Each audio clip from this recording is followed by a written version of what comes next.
Okay, so as most of you know, on this channel, I don't have any truck with Nazis at all. People that elevate 1930s German National Socialism. So these might be people who think that the Holocaust never happened, or that the tiny German moustache man was just misunderstood, and his National Socialist police state was heaven on earth. These types of people, as I say, they're mostly sort of 77th Brigade who are out to discredit my channel by getting them to post comments, and then they'll do the guilt by association thing. But I do think that there are some people who actually do think, these are people who are naturally inclined towards authoritarianism. They actually do think that society would be so much greater if we had an authoritarian, technocratic government where that laid down the rules and everyone had to follow the rules, and this type of mindset, which actually isn't too different from what Klaus Schwab wants. The fourth industrial revolution and AI and surveillance and stuff like that. That's basically authoritarian 101, isn't it? Anyway, what I've noticed over the weekend is that in Britain we've gone through a change. All the way through my life, Nazism, supporting the Nazi ideology, it was always like a no-no, and that was a good thing. Again, I have to reiterate this. I'm no fan of Nazism. I hate all authoritarian ideologies. But anyway, I think we're observing a rise in Nazism in Britain, a new form of Nazism that is actually acceptable to the British establishment. So I'll explain that next. So the first example relates to Ukraine. None of us really know what's going on there, but we do know, because you can basically, a 5-minute Google search will show this up, but our taxes have been funding the Azov battalion. I'll put that on the screen now, who are well, it's just self-evident that they're fans of Nazism, like the Third Reich, basically. Their regimental logos mimic logos that Nazis use. They've been mainstream media newspaper articles. Of course, these were before the war, alleged war that's going on between Ukraine and Russia. Pointing this fact out, that in the Ukraine there's an awful lot of people there who actively support Nazism. They hero worship Adolf Hitler, and personally, I don't like the fact that my taxes are being used to fund neo-Nazis, to buy weapons for neo-Nazis. I'll just show some images now that just back up that fact, that major elements of the Ukrainian army are open neo-Nazis, and your taxes have been used to finance these fanboys of Adolf Hitler and Nazism.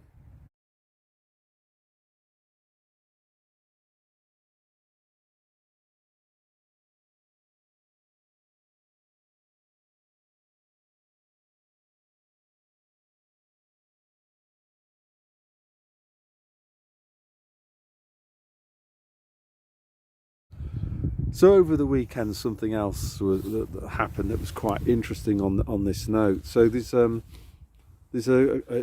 couple of Ukrainians, a father and a son. So they're in this war-torn country, right, called Ukraine. The father and son, father's probably mid-40s. He looks mid-40s. Son looks late teens, early 20s. So they in this war-torn country, you know, we're told that everyone's being conscripted in the Ukraine to go and fight Russia, but somehow these guys end up coming to Britain, not to seek asylum or anything like that, but to come and watch some football matches. They go to the northwest of England to come and watch Morecambe play football. So first thing to say about this is, like, what's going on here? The Ukraine is, or Ukraine, whatever you want to call it, is supposed to be at war with Russia. The media are telling us that Ukraine men of fighting age have all been conscripted. You know, there's been these stories in the newspapers about them being press ganged on the street, dragged off and put into uniform and given a gun and told to shoot it at the Russians.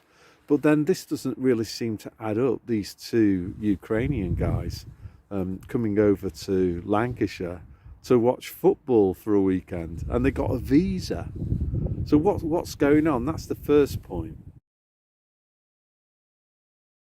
So a second thing as well, though, is that politicians in various European countries have been talking about conscripting our young people to go and fight on the side of Ukraine against Russia.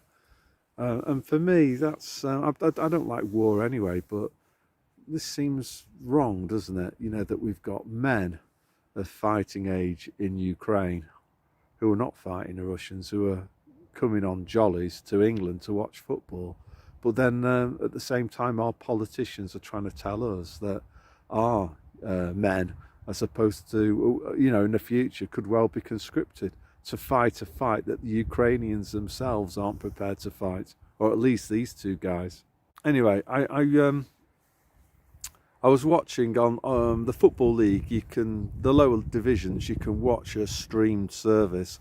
So I was watching a Lancashire derby, Morecambe versus Accrington, and this guy, this Ukrainian dude, was in, or one of them, the younger one, was in the crowd, and he's quite identifiable because his picture had been in social media, and he wore this like really weird multicolored coat. So this guy is very readily identifiable. And during the game, around the 67th minute mark, you can see this guy give a Nazi Sieg Heil salute. So I'll stop the video now and I can show you that. Slow that down in slow motion.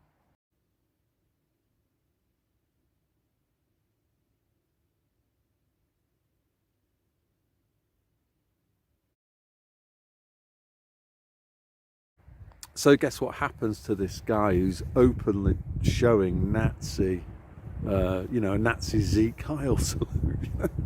Nothing. Football club, no. He attends the next game as well. He's pictured with the players after doing this like Nazi Sieg Heil salute. Police aren't interested. Now, you can bet your bottom dollar that this, and I'm not a fan of this guy either before anyone's, but if this was the Tommy from Luton guy and he was flicking Sieg Heils, he would be quite rightly arrested and thrown in jail. But, you know, if it's a Ukrainian, and, you know, I don't know whether this guy might join the Azov battalion. He might, by the look of things, he might feel at home in the Azov battalion. But this seems to be acceptable in modern Britain, you know, to fund the Azov battalion and, you know, to have Ukrainians come to Britain and flick Sieg Heils at Football League matches. For me, I just think it's just like, what is going on? And then for people just to turn a blind eye to it at Morecambe Football Club, because it's pretty obvious what he was doing. Again, I'll show the image or the short clip.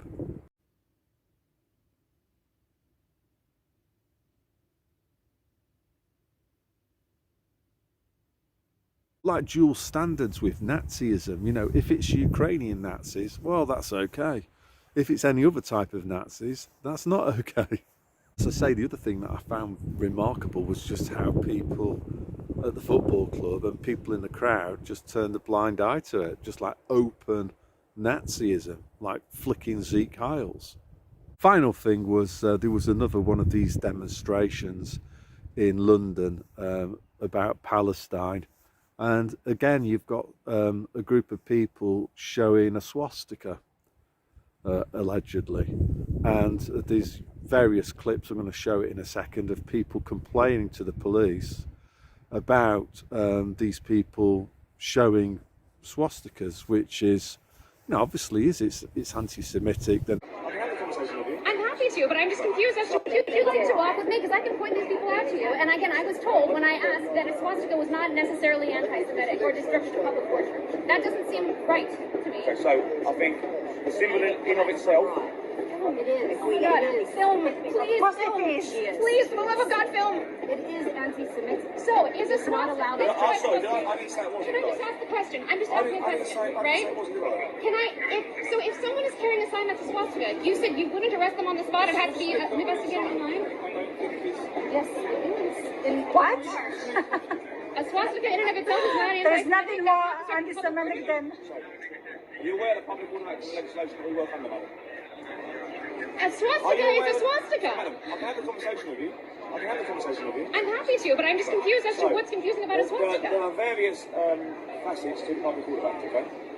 Yes. So in this sphere, we're working under things called Section 5 of the Public Order Act, Section 4A of the Public Order Act. There's some of the primary legislation we're using, right? If you go away and have a look at that, it's all about if something's likely to cause harassment, alarm, or distress, if it is written, or there's written words, or there's spoken words that are abusive. So, sorry, under what context is a swastika not disrupting public order? Could you just explain under what symbol that's not disrupting public order? I haven't said at any point have I that it is or it isn't.